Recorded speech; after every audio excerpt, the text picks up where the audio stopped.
தன்னுடைய சொந்த இரத்தத்தை கொடுத்து உங்களை மீட்டு கொண்டிருக்கிறாங்க.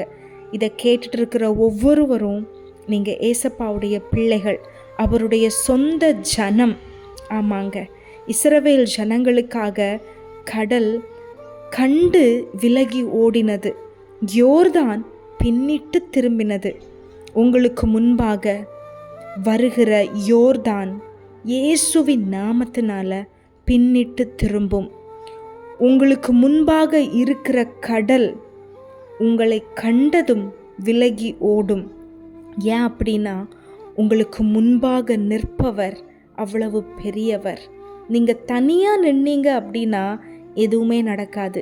ஆனால் இயேசுவோடு கூட நிற்கும்போது இவைகள் உங்கள் வாழ்க்கையிலையும் நடக்கும்.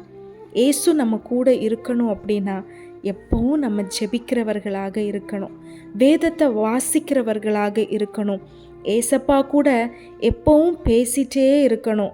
அவரோட கூட ஒரு ஐக்கியம், ஒரு கனெக்ஷன் எப்போவுமே நமக்குள்ள இருக்கட்டும். கடல் போன்ற பிரச்சனைகள், யோர்தானை போன்றதான நெருக்கடி உங்கள் வாழ்க்கையில் இருந்தால் கூட இயேசுவின் நாமத்தினால நான் ஜெபிக்கிறேன், உங்கள் வாழ்க்கையில் ஏசப்பா கூட இருக்கிற கனெக்ஷன் பெருக பெருக வளர வளர உங்களை கண்டு கடல் விலகி ஓடும், யோர்தான் பின்னிட்டு திரும்பும். அதிக நேரம் ஏசப்பா கூட டைம் ஸ்பெண்ட் பண்ண ஏசப்பா கிருபை தருவாங்க.